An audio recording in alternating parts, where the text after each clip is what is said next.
जय हिंद प्यारे बच्चे, कैसे हैं आप सब? आशा करते हैं कि बहुत अच्छे होंगे, शानदार होंगे, ज़बरदस्त होंगे। आइए बच्चे, अगले कुछ मिनटों में जल्दी से याद करते हैं उत्तर प्रदेश के पौराणिक शहर और कौन से शहर किस नदी के किनारे है, इसके बारे में डिटेल में जानकारी यहाँ पर प्राप्त करते हैं। सबसे पहले हमसे पूछा जाता है बिठूर यानी कि महर्षि वाल्मीकि के आश्रम से। अगर सवाल पूछा जाए महर्षि वाल्मीकि का आश्रम, ये जो बिठूर है कहाँ पर, तो याद रखना बच्चे कहाँ पर मिलेगा, कानपुर में। और अगर पूछा जाए किस नदी किनारे है, तो नदी याद रखना कौन सा हो जाएगा, यह हो जाएगा गंगा। श्रृंगवेरपुर बच्चे, श्रृंगवेरपुर आपसे पूछा जाता है, बहुत ही पौराणिक स्थल है कहाँ पर श्रृंगवेरपुर, तो याद रखना कि प्रयागराज में है।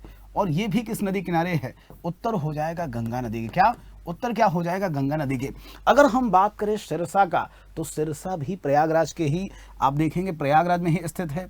और सिरसा भी अगर पूछा जाए कि भाई साहब किस नदी किनारे है, गंगा नदी के। आपको बताना चाहेंगे गंगा नदी 28 जिलों में बहती है, पर हम 28 को नहीं याद करेंगे, वो जिससे पूछे जाने की संभावना ज्यादा है उस पर चर्चा करेंगे। वृंदावन बच्चे मथुरा में, और मथुरा किस नदी किनारे है, यमुना नदी के किनारे है। किस नदी किनारे है, यमुना नदी किनारे है। बटेश्वर, जहां पर एक बहुत ही पॉपुलर पशुओं का मेला भी लगता है, एक बहुत ही प्रसिद्ध पौराणिक स्थल है बटेश्वर, और ये भी कहां पर है, तो मथुरा में, सॉरी आगरा में। और अगर कोई पूछ ले कि किस नदी किनारे है, तो नदी याद रखना यमुना में। आगरा और मथुरा ये दोनों स्वयं बच्चे शहर हैं, और आपसे पूछे जाते हैं दोनों कि आगरा और मथुरा किस नदी किनारे हैं, तो आपको ध्यान रखना है कि यमुना नदी किनारे हैं।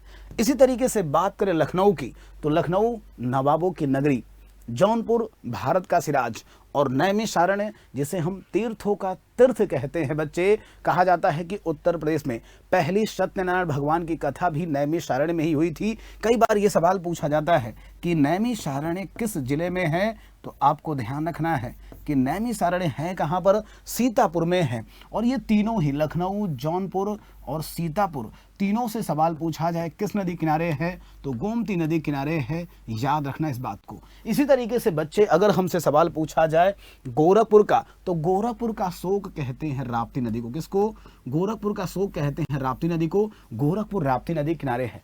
चित्रकूट की बात करें, तो चित्रकूट बच्चे मंदाकिनी के किनारे स्थित है। क्या, मंदाकिनी के किनारे स्थित है। इसी तरीके से चित्रकूट बच्चे पयस्विनी नदी किनारे है। क्या, मंदाकिनी अथवा पयस्विनी नदी अगर आपको ऑप्शन में दिख जाए तो यही टिक करना है। आजमगढ़ के बारे में पूछा जाता है कि आजमगढ़ किस नदी किनारे है, तो आजमगढ़ बच्चे तमसा नदी किनारे है। किस नदी किनारे है, तो तमसा नदी के तट पर स्थित है आजमगढ़। यह बात ध्यान रखना। इसी तरीके से बात करें प्रतापगढ़ की, बेल्हा माई धाम, आंवला नगरी, ऐसे उपनामों से जाना जाने वाला जो प्रतापगढ़ है, सई नदी किनारे है। किस नदी किनारे है, उत्तर याद रखना किस नदी किनारे है, सई नदी के किनारे है।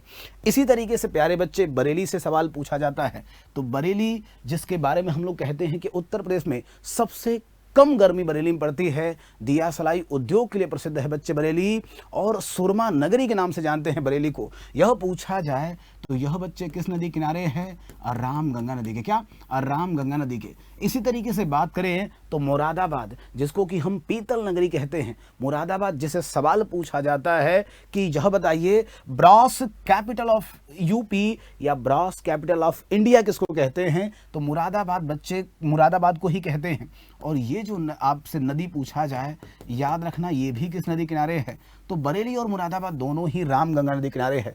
गाजियाबाद बच्चे अगर पूछा जाए, तो गाजियाबाद याद रखना हिंडन नदी किनारे है। किस नदी किनारे है, हिंडन नदी किनारे है। आपको बताना चाहेंगे कि हिंडन नदी किनारे उत्तर प्रदेश में एक हड़प्पाई शहर भी है, और ध्यान रखना कि उसका नाम है आलमगीरपुर। हालांकि आलमगीरपुर मेरठ में है, पर यह भी हिंडन नदी किनारे है, और परीक्षाओं में पूछा जाता है। बच्चे वैसे तो उत्तर प्रदेश में खूब सारी नदियां हैं, पर ये कुछ प्रमुख शहर थे जो उत्तर प्रदेश में नदियों किनारे थे। आपको जानकारी कैसी लगी जरूर बताइएगा। साथ ही साथ अगर पसंद आ रही हो तो कमेंट करके बताइएगा। ऐसे खूब सारे वीडियो लेके आएंगे ताकि उत्तर प्रदेश एग्जाम से पहले तक उत्तर प्रदेश के छोटे छोटे जितने टॉपिक हैं, जितने अच्छे टॉपिक हैं, वो आपके तैयार हो सके। तो कमेंट करके बताइएगा कि ये जो पहल है कैसी लगी, और अगर पसंद आई हो तो सेशन को लाइक भी करिएगा, और चैनल को सब्सक्राइब नहीं किए हैं तो सब्सक्राइब कर दीजिएगा। आप सभी का बहुत बहुत धन्यवाद। जय हिंद प्यारे बच्चे।